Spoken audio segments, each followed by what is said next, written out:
So welcome everybody to Queer and Trans in the Workplace. We're going to be looking at politics tonight. This is a series that Rich Marshall and I started last semester and found it to be a wonderful way to connect with both alumni of Oshkosh as well as others in the community who are working in fields that our students are going into and wanting to make sure that students connect with people in the community and just sort of think about ways that their careers can advance and look like in this world where those of us who are queer and trans are doing wonderful things and changing the world. Just a reminder, you all know this because we've been on so many virtual meetings, that we ask you to turn off your microphones and videos during the presentation so that people have as good of connectivity as they possibly can. If you think of questions as listening to the panel, put them in the chat, and my wonderful intern, Adrian Hanrahan, will be asking questions from the chat. And we'll open it up for questions as well if people want to actually ask in-person questions, which is a little bit more exciting. So for those of you who don't know me, my name is Liz Cannon. I direct the LGBTQ+ Resource Center at UW-Oshkosh. I identify as queer and bi and genderqueer, and my pronouns are AM and as. And my cohort is Rich Marshall, and I will let him introduce himself. Absolutely, thank you. Good evening, everybody. Thank you to our panelists tonight. But my name is Rich Marshall. Pronouns are he, him, his. I am a career advisor, internship coordinator in career professional development. I identify as a gay cisgender man. And let's see, what else was I gonna, I lost my train of thought. So I'm trying to do this video. So I apologize, my video is not working tonight, but my audio, thank goodness, is. But I'll tell you, I really appreciate the ability for our panelists to share their firsthand perspective with students and for those within the community. It's just such an important thing for our students to be able to connect with you and see these careers. Wonderful. So our first question is really easy. Could you introduce yourselves, name, pronouns, how you identify, and tell us a little bit about what you do in the field of politics? So John, do you want to go first? I'll call on people because it's really hard when you're not sitting in the same room to figure out who's going to speak. So yeah, I'm happy to go first. Hello, everyone. My name is John Erickson. I'm an alumni. My pronouns are he, him. I identify as a cisgendered gay man. I graduated in 2009, and I know Liz. My world of politics is I am the Director of Public Affairs for Planned Parenthood Advocacy Project Los Angeles County Action Fund out here in California. I am involved with every Democratic group and every club out here. Stonewall Democratic Club, which is the first LGBTQ democratic organization formed in the 1970s ever in the country. Proud to have served on their board. I'm on the national board for the National Organization for Women. Yes, men can be feminists. If you have a question, Liz has sign-up cards she'll send you after the session. I also am the president of the board for the ACLU of Southern California. In addition to all of those things, I'm also the president for the UW-Oshkosh alumni chapter, so that's amazing. And then if that all wasn't enough to keep me busy, because I'm forgetting things, I'm sure, I'm also a candidate for office here in West Hollywood, my hometown where I live currently. I'm running for West Hollywood City Council this November, where I'm endorsed by every single Democratic group, every organization, and I'm proud to be running for office in what is a predominantly LGBTQ city. So with that's enough to keep anyone up at night, right, Liz? So I'll turn it back over to you. Thank you, John. Peter. Awesome. Can you hear me? Awesome. My name is Peter German. I go by he, him pronouns. I'm a gay cisgender man. and I'm the current political director for the Madison chapter of Sunrise Movement. We're based mainly in South Wisconsin. So I'm mainly responsible for doing more electorally focused work right now. So focused on building, relationships with public officials who might help us to, pass a Green New Deal at any level, local, state, national, and then making endorsements and helping to support those candidates who share our beliefs on environmental justice. And this past year, I was also one of the lead organizers for Wisconsin for Bernie, Badgets for Bernie, and then I served as a campaign manager for Aisha, who's also on this call. And thank you so much for having me here today. Thank you. Aisha. Hi, everybody. My name is Aisha Mo. My pronouns are she, her. I am a bisexual, cisgendered woman of color, and I ran for Wisconsin State Senate here in Madison in this last election cycle, and I am very excited to be here and hearing from all of you. So. And Aaron. Thank you, Liz, for having me, and so good to see a couple familiar faces. My name is Aaron Wojciechowski. I go by he, him, his pronouns, also openly gay, cisgendered person of color, and I guess I do a lot. I am a recent alumni graduate from UW Oshkosh as well. I still live in Oshkosh. Had the honor of representing the campus on the Winnebago County Board for my 4 years that I was at school there. And now I'm running for the state senate, District 18, which is the Oshkosh-Fond du Lac area. So a predominantly not very diverse area, but thankful to be one of the most diverse candidates ever to run for that position, and hoping to break a couple barriers. One, being one of the few openly gay people in the Wisconsin state legislature, but also, if I win, I would become the first Latino person ever elected to the Wisconsin State Senate. So trying to break those barriers and bring some more diverse representation to Wisconsin. It's desperately needed. As was mentioned earlier, it seems like the world's on fire right now. So anything we can do to bring some positivity and, some fresh ideas, I'm here to do that. But I'm really excited to be here. I'm sorry I can't stay the full time, but really glad to be here. So thank you for having me.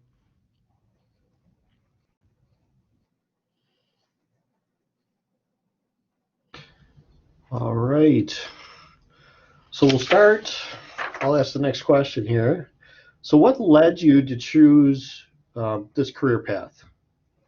Early in your career, did you think about politics, or did you think politics would be? What did you think politics would be like for you as an LGBTQ plus person? Optimistic, worried about discrimination, etc.? And are there any specific LGBTQ people in politics whom you saw as a role model? So that's a lot there, but.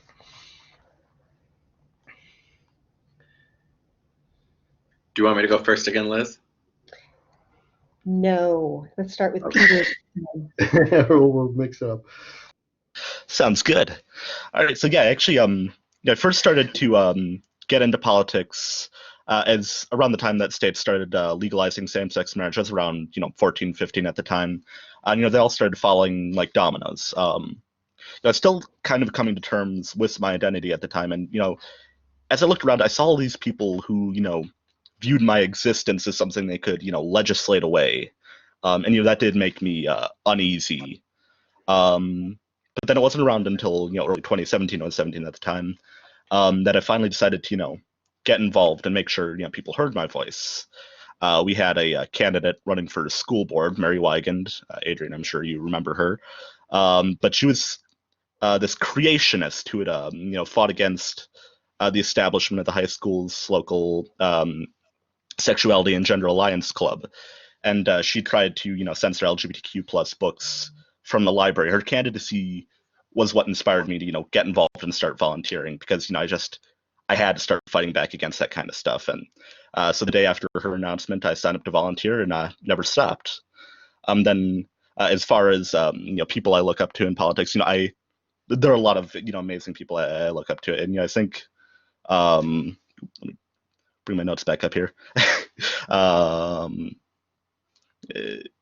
lot of people I look up to, and in fact, Wisconsin has been an amazing state as far as promoting LGBTQ plus candidates. We've elected the first openly gay senator to the United States Senate. But my biggest role model doesn't actually hold any political office. Just a little bit of a throwback here. It was around my second time canvassing. I needed a canvas partner, so I got paired up with this guy. I won't say his name here to let him keep his anonymity, but this organizer, his heating was busted in his car, so he kept blankets around. He was broke. His ex-husband had taken most of his stuff and moved to Florida. And I really only hung out with him for around the 4 hours we spent canvassing, but he's still meeting him was a major influence on my life.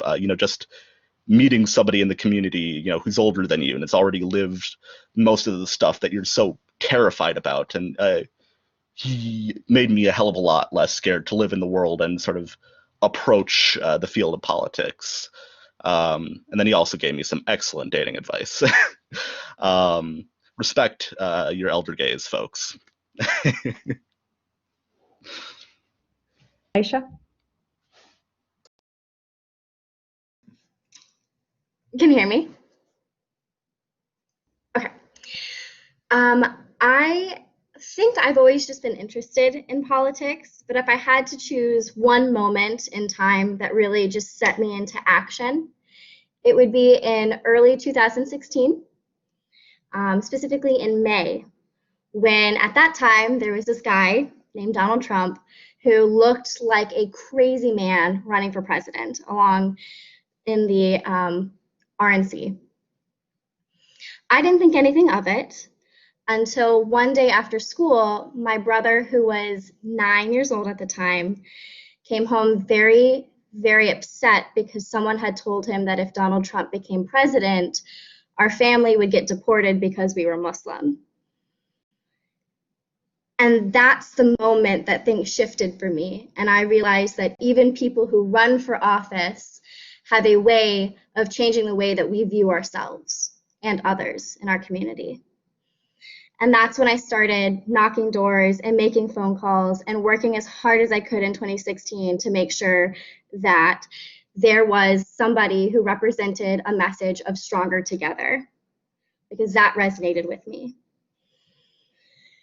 Now here we are in 2020, and I have just completed running for state senate. I lost my primary, but I felt that momentum of participating in a conversation and being able to speak up for values that I believed in directly without having to sit back and watch other people do it. And then to answer, what did I think politics would be like for me as an LGBTQ plus person? Honestly, the most anxiety I had around it was about the intersectionality of my sexuality. Being a person of color and being queer can often feel like those spaces have to be distinct from each other. And that was definitely the hardest part, was getting acceptance from my family, to be honest. That was probably the hardest part. In the political realm, I often felt like people were champions. They were very excited. Allies were so excited to see a young woman of color running for office. And I had no hardships in the sense that were directly disrespectful outside of the generals, like when you're in white spaces and being a person of color in white spaces. And then to answer the last question, I adore Representative Greta Neubauer. I think that the stand she is for the environment and her history of supporting our environment is phenomenal. And I think she has an amazing space and stand when it comes to deconstructing transphobia in Wisconsin. And that's why I would have to go with Representative Neubauer. Aaron? Thank you for the question. my journey, I guess, into public service has kind of been up and down. When I was a little kid, I always had this dream of going to UW-Madison, because I remember we had like an information about schools, and this is when I was in grade school. And I just remember seeing the Capitol building in one of the slides and thinking, that's where I want to work one day. And I had this, dream to work there and be in the Capitol and do that. But then when I came out, that those dreams vanished. And for me, I came out when I was in middle school, so this is quite a bit ago now. But at the time, I didn't know anything about politics. I didn't know, if openly gay people could even serve. I didn't know if there were people serving, if that was even a possibility. So I kind of just, let that dream go and moved on to something else, which at that time is really sad looking back on it. And I'm just thankful now that, kids our age have people to look up to. But as I started learning more about politics when I got into high school, I still didn't really pay that much attention to it. And it was after I graduated, the summer before college. It was 2015, and that's when the primaries were going on for the 2016 presidential election. And so I started paying attention more to who the candidates were, and that's really what got me reintroduced into politics. But specifically, the one person who did, change a lot of that for me was Tammy Baldwin. And, she's a trailblazer. She's a role model of mine. I've met her many times, and every time we talk, it's just so reassuring to have someone like her in the U.S. Senate, in Wisconsin, too, of all places, defending us and being there for us.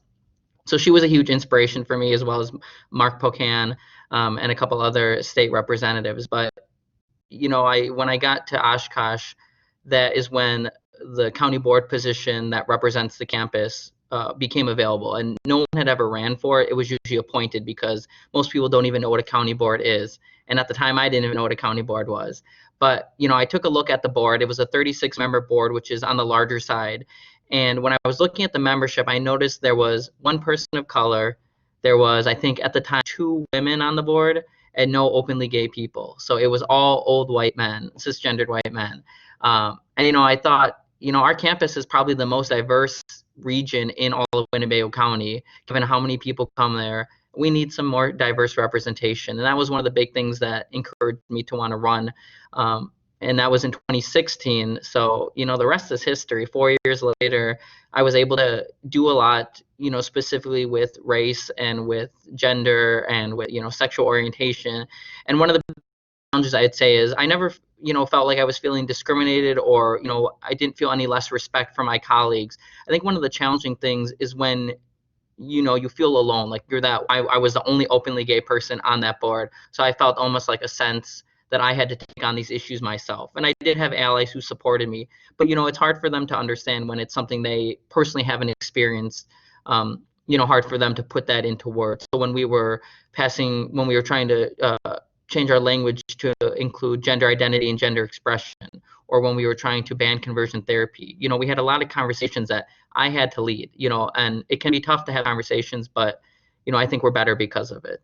So I would say that was the tough thing, but I see as we're moving in a better direction with more people of diverse experiences and backgrounds running, it really makes it easier. So, I'm happy to contribute to that, but it's been a great, honor being in public service, and I look forward to doing it, hopefully longer. It's so interesting when you figure this out, because I'm older than everyone on this call, I think. Not you, Liz, but we're battling it out. But here it goes. But in the ways in which growing up in a different time of Wisconsin state history, when I went to Oshkosh, I'm a transfer student from UW-Whitewater, where I experienced a hate-based related incident in the ways in which that occurred. But coming to Oshkosh and I think exhibiting and my feet in different groups. I was very involved with the women's community on Oshkosh campus, working at the Women's Center, being the co-director of the Women's Advocacy Council, being a women's studies minor, and then working to make it a major, being on the Gender Equity Council. I mean, Liz, you know it very well, many people do, but being the first openly gay student athlete at UW Oshkosh, which is a huge thing. I played for our amazing men's volleyball program there.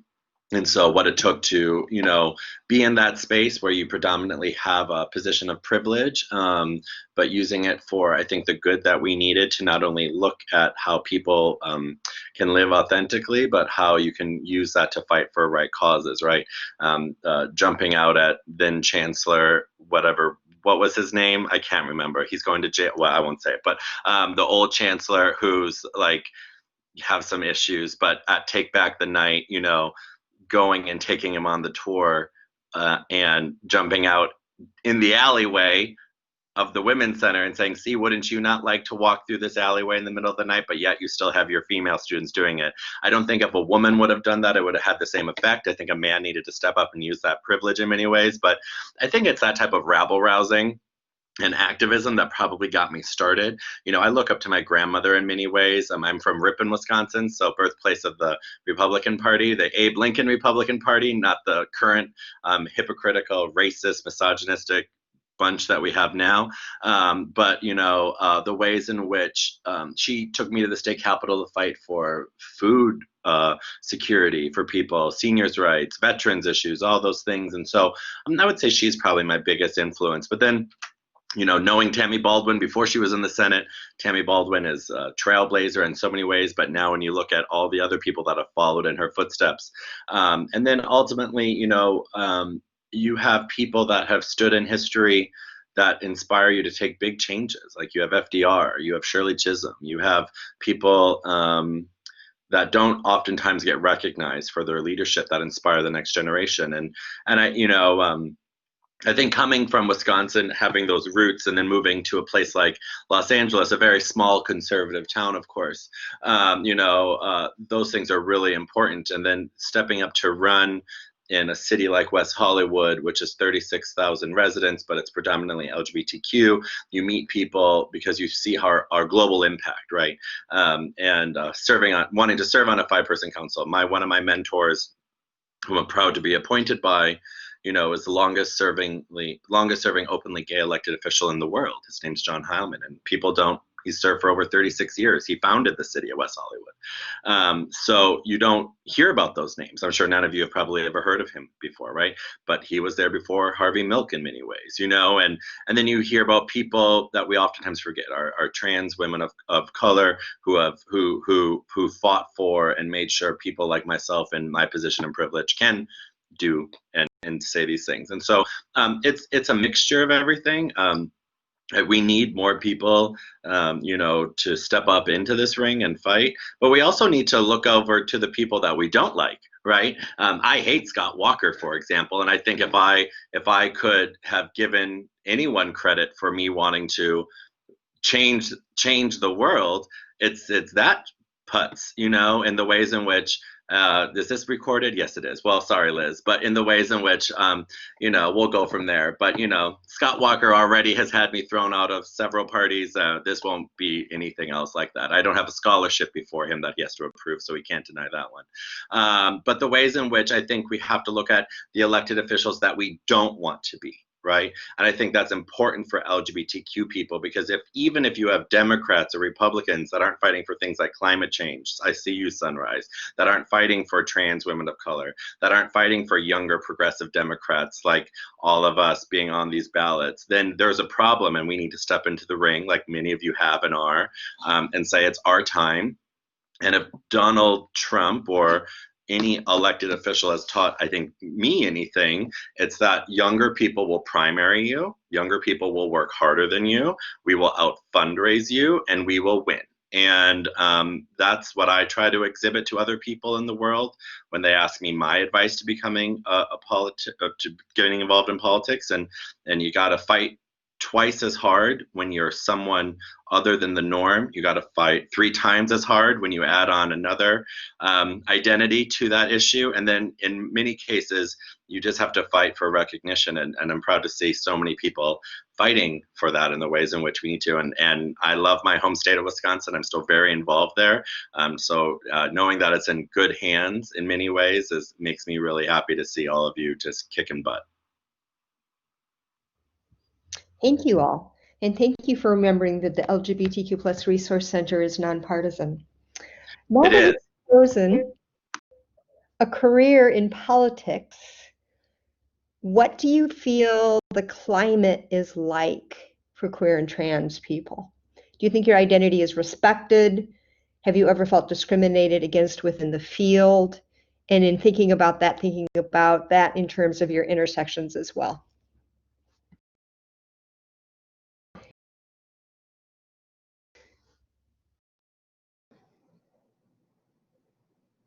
I'm so sorry, I missed it. Am I going first? Yes.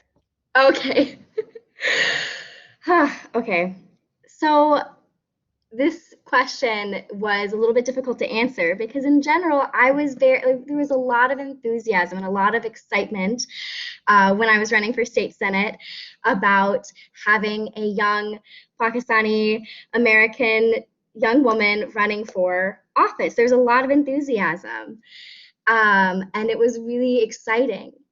At the same time, I was in a lot of interviews where people wanted to know what it was like to be Muslim American and what it like what types of discrimination I'd faced and if any. And it occurred to me that, you know, I hadn't had any blatantly hateful things said to me directly. My mother has, but I have not. But it was like always walking into a space that's a white space.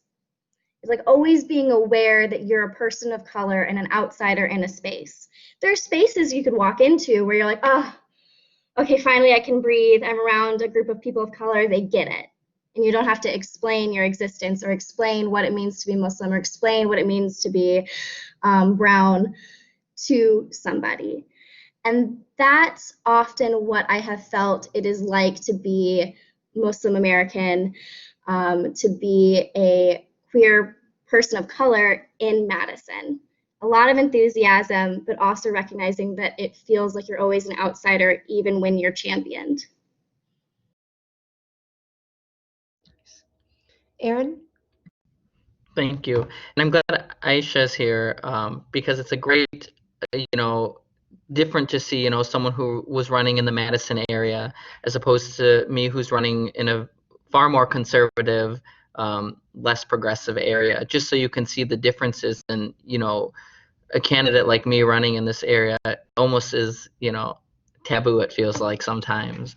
But I like to remind, people that you need, candidates of color, candidates of different diverse experiences running in these areas. And, I'm thankful that I really haven't faced a whole lot of, I'd say, discrimination or negative comments or words from people.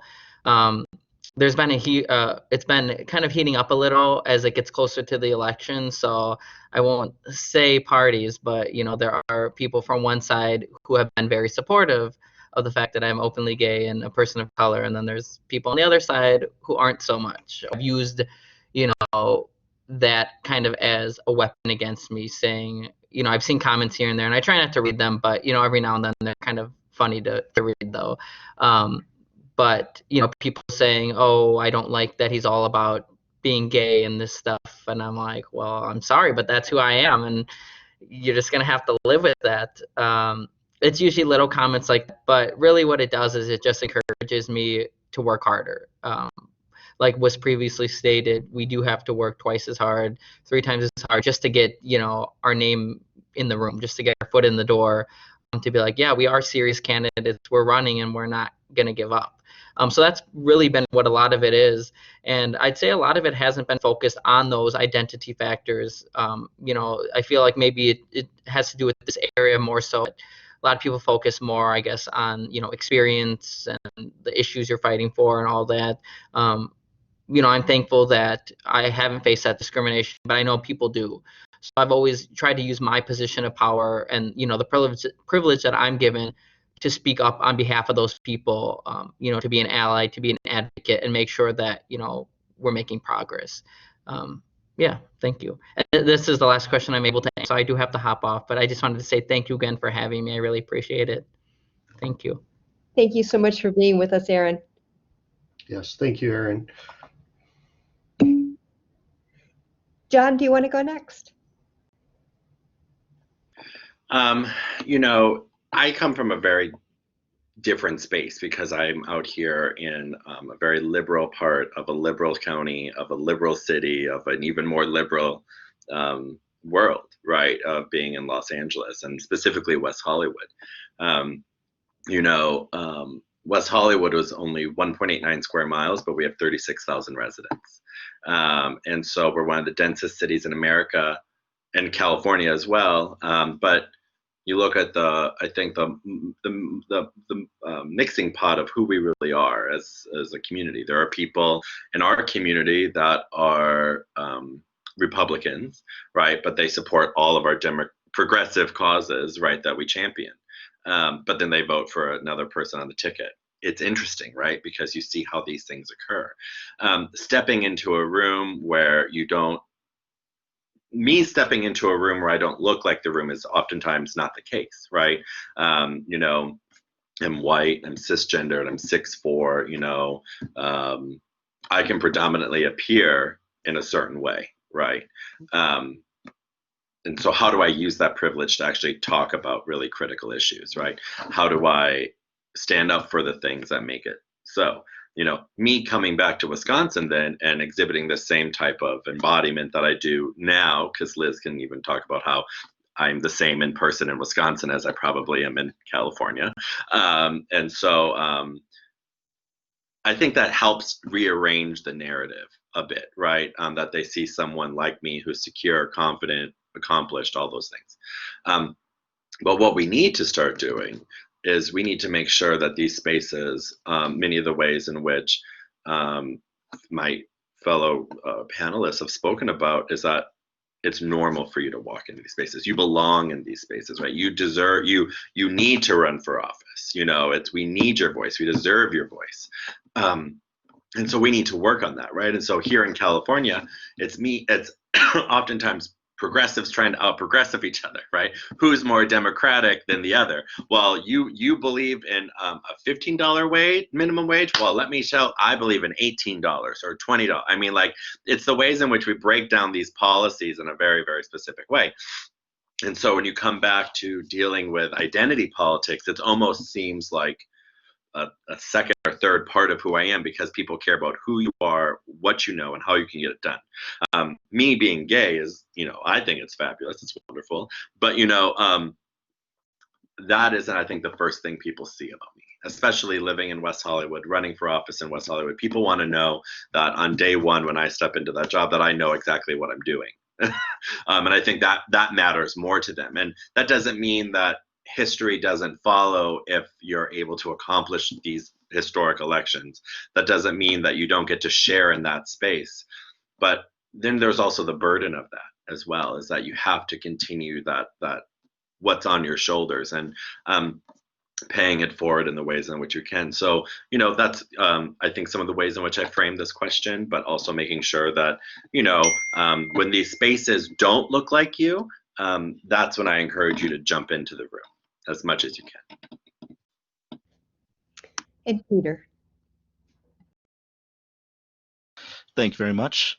I think the climate is, generally a lot better than it was, even just 5-10 years ago. There's definitely room to improve, though. There's no real mainstream opposition, to same-sex marriage nowadays. Even, to take an example, John Kasich, before it was Obergefell v. Hodges, it was Obergefell v. Kasich, and now John Kasich has, come out relatively in favor of same-sex marriage. But there's, still, again, a lot of room to improve. Even politicians who are viewed as, being supportive of LGBTQ plus causes have sometimes, used their platform to attack trans people. And there hasn't been as much of a movement to address issues, systemic issues like LGBTQ plus homelessness and our lack of access to healthcare. Aisha actually worked on a platform to sort of amend some of those shortcomings. But yeah, as a whole, a lot better, but there is still room to improve. At a personal level, I found a lot of support coming into politics. A lot of people By the time I entered, a lot of people were sort of, primed to, actually accept me. I will say, in some scenarios, there can be a little bit of a kind of a tokenization.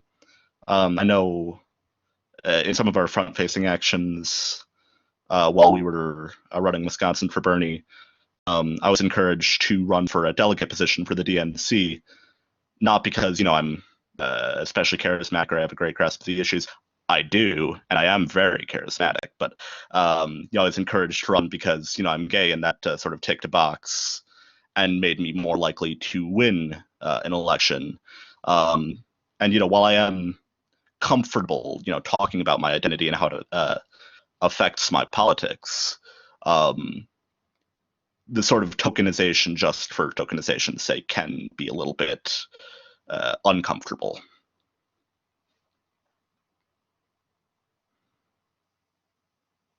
And if I forgot to say that I think that in terms of it getting worse or what's the climate like right now, it's so different in Wisconsin than it is where I live, right? Like where I live, things are already assumed, right? But like my friend Margaret was just on the national ad that the one political party ran during the Emmys on Sunday, right? And it was talking about very, very specific issues that would appeal to Wisconsin voters. And so when you think about this environment getting better, well, you have a Democratic governor, but then you have other issues in the state. And so there's a lot of work that still needs to be done in our own house while we're still focusing on the bigger house that we're really trying to change ultimately.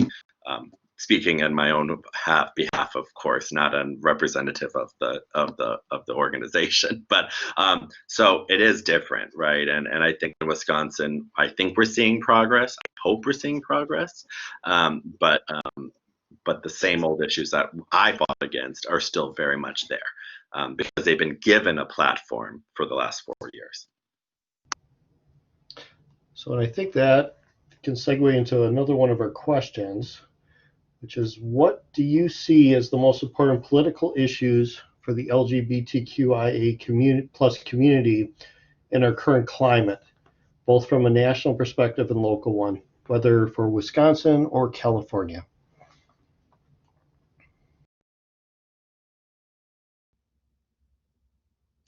John, do you want to start? Sure. It's the Supreme Court. You can vote for whoever you want as president, but if you own the Supreme Court, you own the country.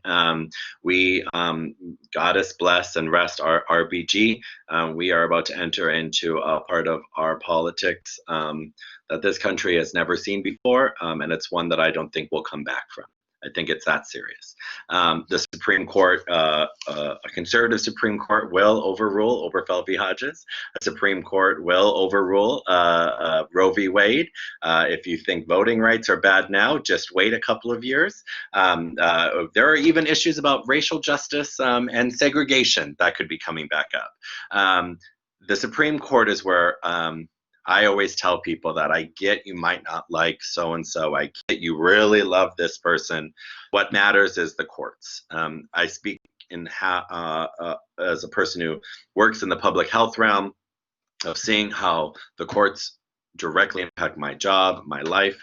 I think if there's anything that LGBTQ people need to be worried about the most right now, more than anything in this world, it's judges, it's the court. They can overturn climate change legislation. They can, when these laws are passed, they go right up there. And with the significant question that we don't know what's going to happen, the legitimacy of the Supreme Court, which is that's the question, right? When you lose legitimacy in all three branches of government, I have to beg to ask the question: is what does democracy look like anymore? And so I'm most scared about that, and I'm telling you that coming from a liberal city in West Hollywood, right, where I live in a state where these things are constitutionally codified at our state level. So whatever the Supreme Court does is one thing, but coming down to our individual protection, it goes back to the states. So if you think, I mean, if you think you've seen stuff now, you have not seen anything yet. And I think as LGBTQ people, we need to rise up. We need to take action. It's National Voter Registration Day. Please make sure 3 of your family members are registered to vote, and do all you can, because they will, and people will take away your rights before you know it. And even if it doesn't look like you, even if the issue doesn't look like you, for example, I cannot have an abortion, but that doesn't mean I'm not going to put my body literally on the line to fight like hell for that. Because once they're done with one group, they will come for the rest of us. So, and there's a reason why, because the ACA goes before the Supreme Court 5 or 8 days before the election, and so these are the things. And COVID-19 also classifies you as having a pre-existing condition. So people don't know that, right? And so if you think your health insurance is bad, or if you don't have it now, or you can't get it, if your state hasn't codified it, it all ends with the courts. And so that's the biggest issue for me at the moment. Peter? Definitely. I think the courts are a major issue too, and not just the Supreme Court, but courts at every level. We've seen so many LGBT rights issues go to the courts, and in so many different areas, workplace discrimination, in so many important areas. I would like to add to this, one of my personal big issues is healthcare. Talking.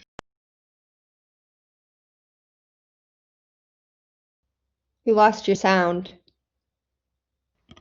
Oh, there we are. Can you hear me now? Awesome. Perfect. Yeah, I know. Healthcare is one of the big issues for people in my community. Especially for transition-related healthcare. A lot of healthcare plans for a lot of companies don't even include any kind of support there. So I think healthcare is going to be one of the major defining issues, making sure that people have access to it, making sure it's not means tested in a way that might hurt the community. Just as a quick side thing, a lot of means tested plans can negatively impact the LGBTQ+ community. I know a lot of college plans that have been proposed in recent years have talked about, we don't want to pay for rich kids to go to college, but I know a lot of people personally who have rich parents, but if their parents were to ever find out that we're queer, they would not have any access to that kind of money, but under a lot of programs, so it'd still be considered rich kids. So I think we need to be very careful when introducing any kinds of means tested programs, that it doesn't have inadvertent effects like that. Aisha? Speaking for Wisconsin, honestly, I think that the biggest issue that we all should be taking on and putting ourselves on the line for is combating transphobia and making sure that we are ending violence against our trans and non-binary folk. That is an underlying issue in Wisconsin politics, that when you don't address it, when you don't call it out, it has adverse effects at the social and personal level, and it is honestly an issue that I think is one of the most important. Thank you. So we have one more question for you. If anybody who's listening wants to put questions in the chat, go for that.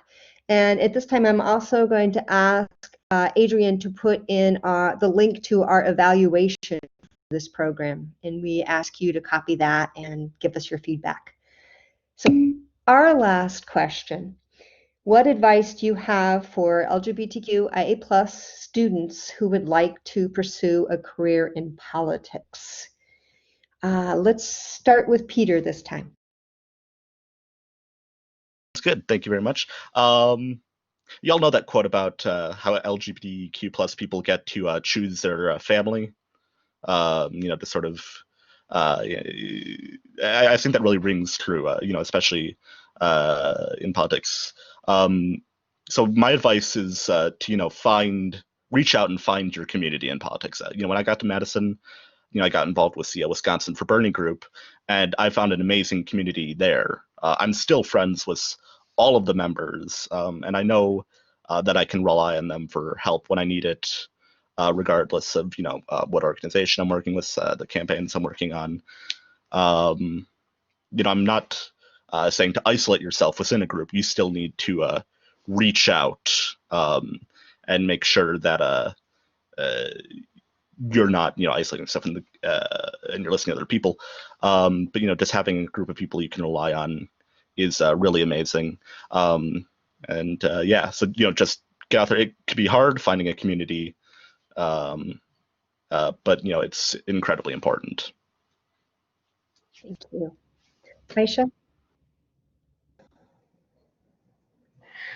My advice is to throw your hat over the fence.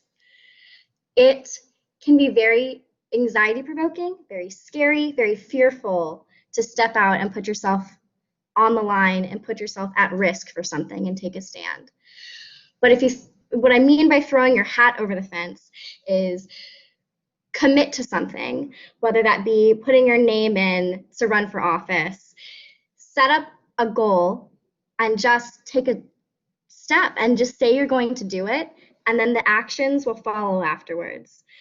Running for office, running for state senate at 21 was insane. It was unheard of, and many people did not agree with what I was doing. But I would not take back that experience for anything. My advice for you is that thing that you're terrified of, throw your hat over the fence, go for it. And John? I want to echo what was just said. Many times people have to be asked multiple times to run for office. So you've been asked, I think, 1, 2, or 3 times already, so I'll say it a fourth.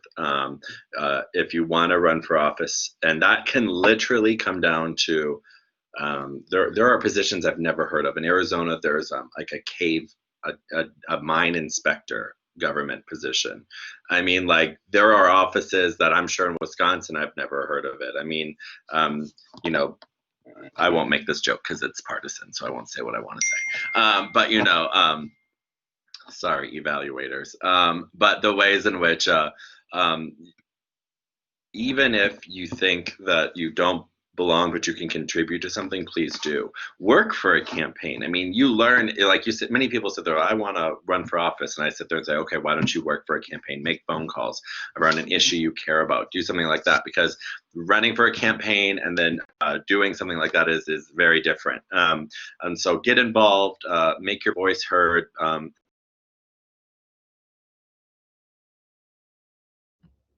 You froze, John.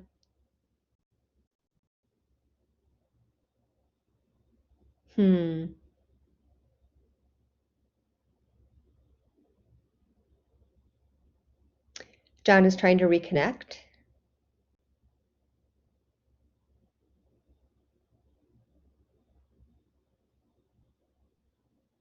All right.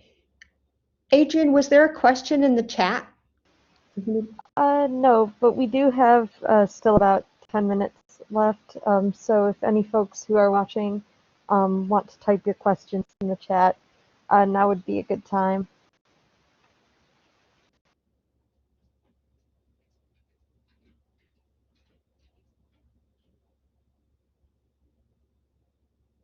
I actually do have like one quick additional little bit of advice I want to quick throw in the chat. Just as sort of a general thing, I've noticed trying in politics recently. When I consider my identity in politics, being gay has given me a lot of insight into a lot of the different struggles people face. But I also have to recognize that as a cisgender white man, I don't necessarily have that doesn't enable me to speak over people, and that's something I've seen a lot in even some very prominent white, cisgender, gay elected officials who've used their status as a minority to sort of speak over people, especially with Black Lives Matter protests and issues like that. So I'd say the best thing to do is to stand in solidarity, but be sure that you're not speaking over BIPOC if you yourself are not BIPOC. All right, thank you. And Lydia asks, what if you cannot run for office? What are other things that you might recommend? So I assume that they mean in terms of getting involved in politics. Aisha, you can start, yes. So if you cannot run for office, ways you can get involved are by helping campaigns, whether that be a statewide campaign or individual candidates by, either donating, volunteering your time, making phone calls and knocking doors in campaign cycles that aren't in the middle of COVID. Additionally, especially at the while you're in university, finding internships that you find fascinating is a great place to start, whether it's for a lobbying group you really love, an advocacy group that you really love, or even at the state capitol. I adored the internship that I had at the state capitol and loved the work I did there. And it was very much in the policy side and not as much on the campaigning side, which was amazing to have both of those experiences as well. All right, Peter. Awesome. One quick take another look at the question here. So yeah, other things I might recommend. Getting involved in local campaigns is amazing. I actually, just happened to sort of stumble across Aisha's campaign, and that was one of the best experiences I've had. Campaigning and sort of figuring out how everything works. The biggest campaign I'd really worked on before then was a local city council campaign in West Bend, where chicken coop zoning restrictions were a major voting issue that could win or lose either race. So going from that to a constituency of over 1,000 people it was a major change.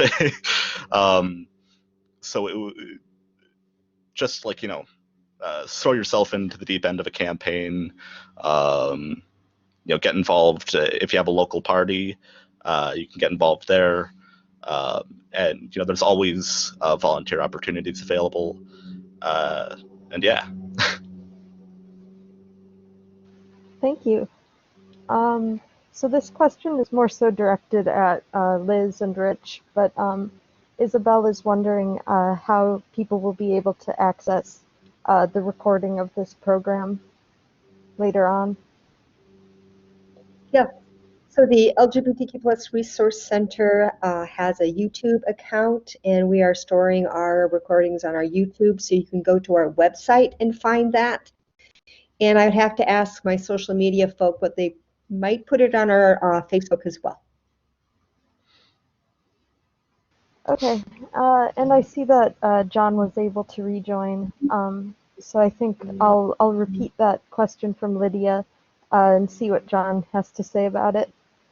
So John, someone in the chat asked what some things you might recommend for someone who wants to get involved in politics but can't run for office.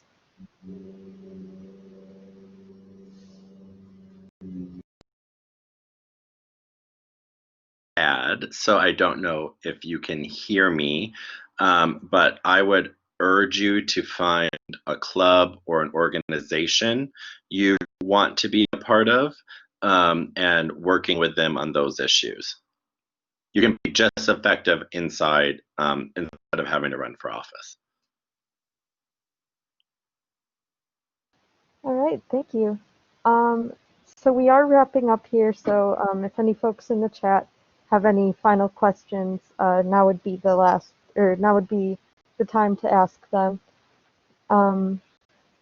But otherwise, I think maybe getting just some final thoughts from our presenters here today would be great. So Liz, if you have anything you want to maybe add or ask our presenters, that would be great. I was going to do exactly what you just did. Ask you all if you have any final thoughts, anything that you had put in your notes and didn't get a chance to say. We would love to hear them.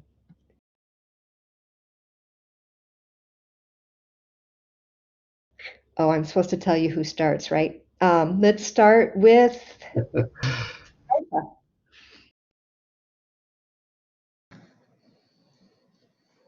Nope, can't be me. Oh, can you hear me? Yeah. Okay, my computer froze. I just wanted to say that if anybody had any questions or they think about questions later, you can go and message me on Facebook because I still have like a very big political, very public presence on Facebook. So you're welcome to message me and ask any questions specifically related to, what it's like to be a queer woman in politics, related to being like a person of color in politics in general, or about an internship at the state capitol, whatever it is, what color is your favorite, I can answer that question as well. And just message me on Facebook and I'd love to just talk with you. Thank you. John?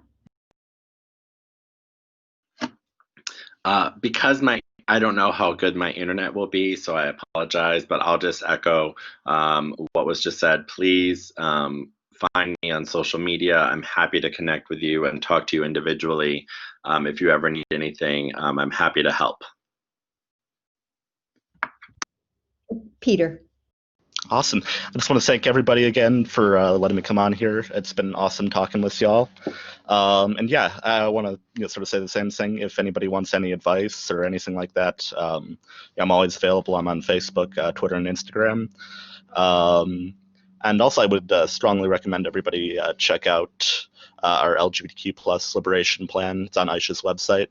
And I think it does a really good job at explaining a lot of the things we still need to do in politics to achieve LGBTQ plus equality. I can't thank the three of you and Aaron enough for joining us this afternoon. It has been a wonderful conversation. I'm reminding everybody that the evaluation link is in the chat. And I know Rich probably would like to say a couple words too. Mm-hmm. I'm just going to reiterate, thank you so much for those firsthand perspectives, and for sharing your stories and what got you to where you are, your passions, all that. Greatly appreciate it. Watch our Facebook for upcoming events at the LGBTQ plus Resource Center. You can also go to our website and find all of our events. And we look forward to seeing you again. Yes, Thank and you. please register to vote. Yeah.